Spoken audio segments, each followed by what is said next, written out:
Hi guys, here's the start of another project that I'm going to be working on as soon as the snow's off the ground and the ground's thawed enough to drive some posts in. We're going to be building a small-ish tunnel greenhouse. Dimensions are going to be roughly 30 feet long, 12 feet wide, and 6 foot high, so enough to walk in and do work comfortably. So what I'm doing today is laying out a jig to bend the steel posts here into a semicircular shape to form the structure. So what I've got here, you can see on the far right, are a bunch of 10-foot long fence top rail tubes, and what I'm doing on the deck here is I'm laying out a pattern. So you can see the 110-footer laying against the 6x6, sorry, 4x4 deck post, and that's going to be the beginning of where I do the bend. You can see the measuring tape going to, I guess, where the center of the semicircle is going to be, and the black tape marking out where I've measured from the center of that semicircle where this pipe is going to be bent to. And what I'll be doing is cutting up some small chunks of 2x4 and attaching them to the deck, and I'm going to bend the tube to touch the outside edge of the black marks. So the idea is that we'll do this for 16 of these pipes. Each of these pipes will mate into a partner, so that they'll become essentially a 20-foot pipe bent into a semicircle, and there's going to be 8 of them spread out and supported in the ground, and that's going to form the skeleton of the greenhouse. There are a few trials and errors, particularly with the first set. I think I've got the bending technique down now. So as far as the post and these guys, mostly I'm just bending against the first block here, and gradually as I work it out, it is conforming nicely to the rest of this curve. So I'll do 1 or 2 and show you, I guess, how it's going so far.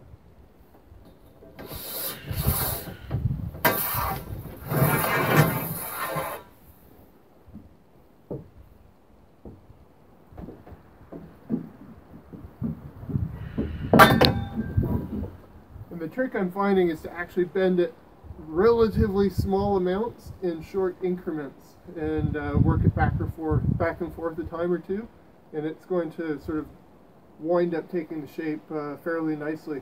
First one I tried to do, I was bending too much and wound up not with a very nice shape. So I think this should work out fairly reasonably.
thing I'm doing is I'm leaving the ends with a little bit less curve than the center section. It seems to work out fairly nicely.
And the final little difference that I do is right at the very end here, I bend it just a little bit to minimize the flat spot as these two pieces come together. I don't want the very center to be very flat. I want it with a little bit of a curve or a little bit of a peak. So I'll just do just a quick final bend here. Then I'll bend the next one similarly, and we'll put them together and see how they look.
Okay, so that seems fairly good, so I'll just do the final little end bend, this time on the female end.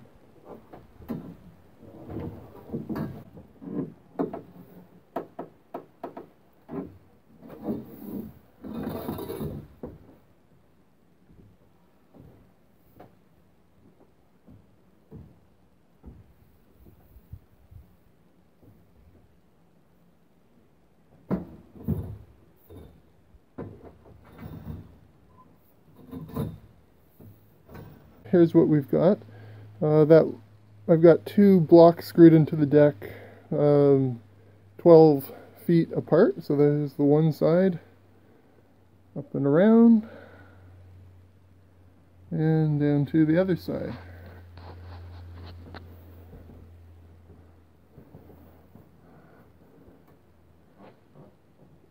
So I'm 6 feet tall, so we're just a little over 6.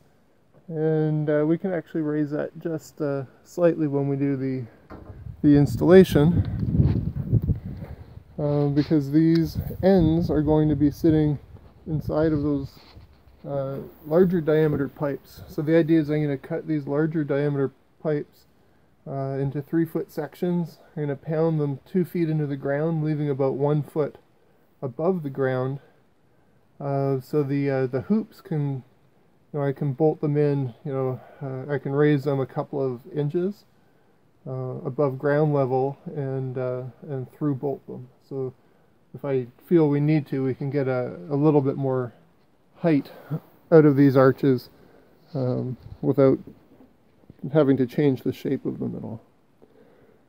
So that gives me 4 done, 4 more to go. So once I've worked the kinks out of this, it's actually not too painful to do. It maybe takes me 10 minutes per pair to do the bending. So I've ripped all the sod up on the area where we're going to have the greenhouse. You know, of course, we're going to bring in some additional soil and raise the grade a little bit and that kind of thing. But that being said, I've also been working on today, I guess, driving in some of the posts, tubing that's going to support our arches.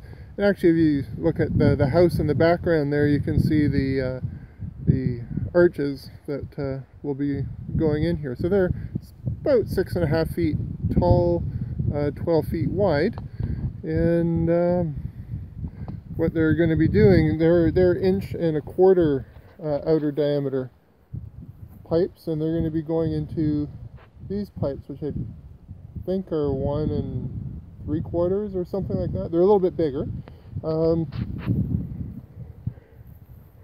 So I've been pounding these into the ground. So this is what the full length is, leaving that much above ground, at least for the time being, so that I can set the hoops into them, and then I guess I'll take the first and last hoop, put a string between them, find a level line, and then raise or lower all the other ones accordingly. So essentially I'm just driving these guys in with a sledgehammer and this hunk of wood. And so this hunk of wood has been sort of the most challenging part, because driving onto spruce with a sledgehammer, the spruce doesn't hold up very well, or the relatively sharp tops of these posts, of these tubes, want to punch right through it. So what I wound up coming up with was a 2x4 with a hole in it that's just a wee bit bigger than the post, and he's acting as a guide. Underneath is 2 pieces of plywood, but has a large steel washer and then a thin metal plate underneath it, so that this post won't punch through it. And the reason for the funny shape is because I'm doing this by myself, I wanted to get the center of mass right, so that center of mass is as close to exactly in the center here as possible, so that when working by myself, if I put that on here, it will just naturally sit level. And even if I hit it when I hit it with a sledgehammer and it hops and jumps, it'll find a nice level spot, so I won't have to hang on to it all the time. So that part's worked out okay once I figured out how to how to build the thing. So essentially I'm just punching these things down, and the hoops will go into the tubes, straddle the tubes, and then we'll connect all the hoops together, and then plastic will come on, and we'll build the ends for them.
So here's what we've got so far. All the steel frames are up and fastened together. Down the center, tying them all together is basically just 1x4 strapping. And we'll be able to use that to, in the winter, if we need to support the centers, we'll be able to put a couple of posts in if we need to for snow loading. We'll also be able to hang stuff from it.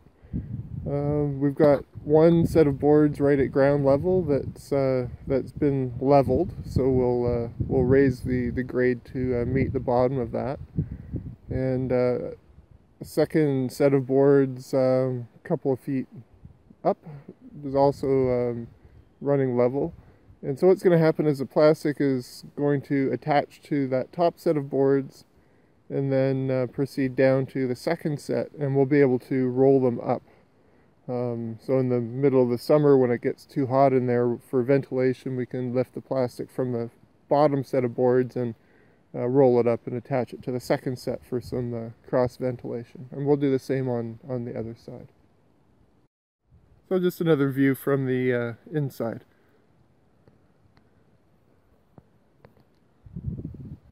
So on one side of it here, I've got dug out a bit of area of the sod,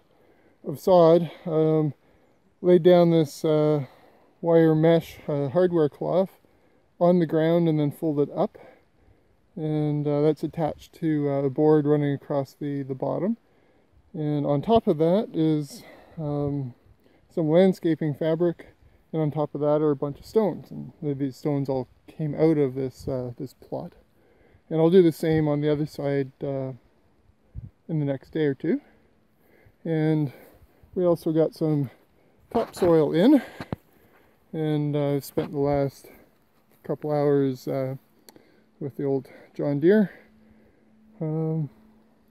putting buckets of it in there and spreading it around, and I think we're about ready to call that done. And the big pile of rocks at the back are also rocks that came out of here, so they'll go on the right hand side, similar to how I've got them on the left. And I'll leave some on the ground as well, as a base for a planter table, set of shelves that we'll be doing all our sprouts and seedlings and stuff in.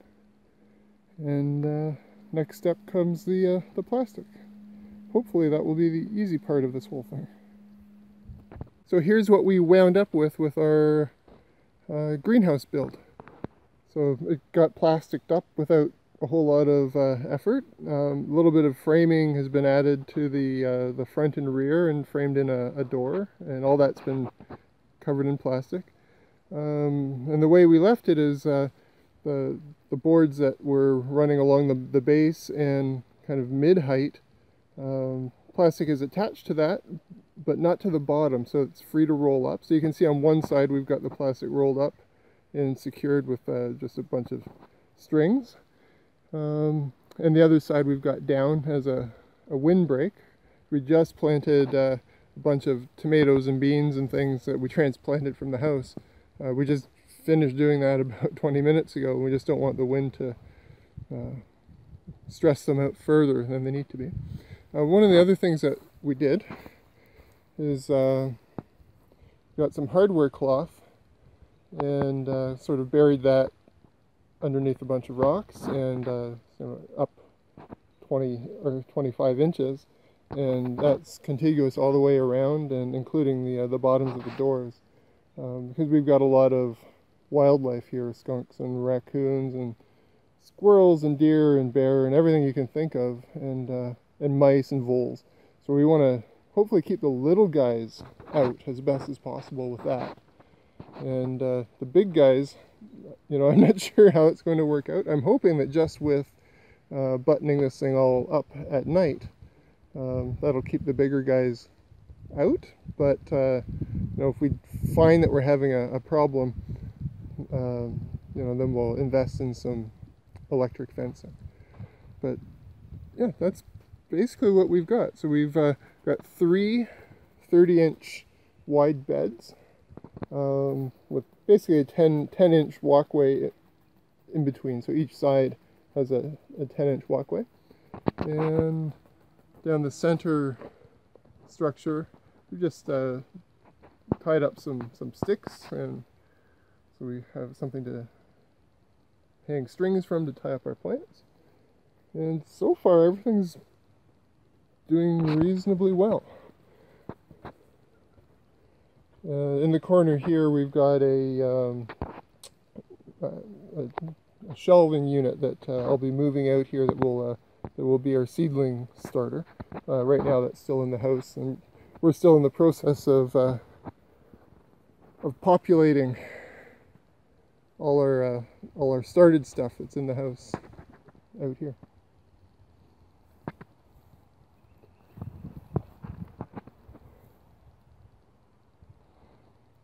So far so good, and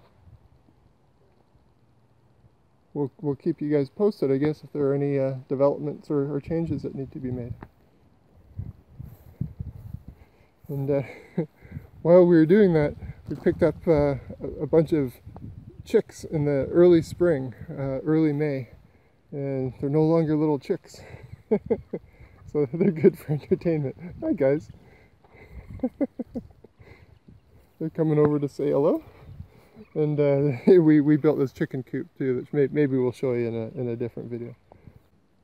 So just one little detail I wanted to point out that we've done that's probably different from how most people do this. But in our experience in a different application has worked out great, so hopefully it will be the same. For attaching the plastic to the wooden frame, whether it be running the length here or on these door frames, what we're using is like rather than a channel and wiggle wire, which is I think a more common way of doing it, what we're using is this black, I think it's nylon strapping material that would be used in like a shipping warehouse type environment to wrap packages and boxes up. And the reason why we went with this is probably 10 years ago now, we lived on a boat in Ontario, southern Ontario. Spent about 5 years living aboard the boat, and each winter we would essentially build a greenhouse over the deck and cover it in plastic. So a wooden frame covered in plastic, and this is how we attached it. And never had any problems at all. And living right on the water, you're exposed to some pretty ferocious winds in the winter coming across the lake on Lake Ontario, and never had any kind of issue at all with the plastic. So I thought we'd employ the same method here, just using stainless steel staples, so they should weather nicely. And the black strapping gives a good surface area for them to hang on to, so the plastic is not going to pull through. So I just thought I'd share that extra detail. Hi guys, so the summer and spring, summer and fall have sort of come and gone. It's sort of mid-fall now. I just wanted to give you an update on the greenhouse. The last time we looked at it, this plastic here was just kind of gathered up and then held down when it was in the downwards mode with some logs, and that didn't work out very well. Every time the wind really blew hard, the plastic would come out from under the logs, and I could have put heavier logs on it, but then it would be too difficult to move them, and especially Angie's not one for lumberjacking logs around. So we came up with this solution instead. So basically exactly the same plastic stuff, but I took some fence rail tops, the same things that I made these hoops out of, 3 lengths of them, so that they're a little bit longer than the greenhouse. And then I got myself some piece of piping, and just with an acetylene torch, bent it to make a handle, and I have rigged up this sort of automated process that holds the thing beautifully, holds up or down nicely, and it's very easy for one person to deploy. So we've got it in the locked down position now. So basically what we've got is this flap here attaches to a hook. So to roll it up, we detach a hook here, detach a bungee cord there, and I do the same from the other side, and then we'll roll it up. So I'll just come back and show you that.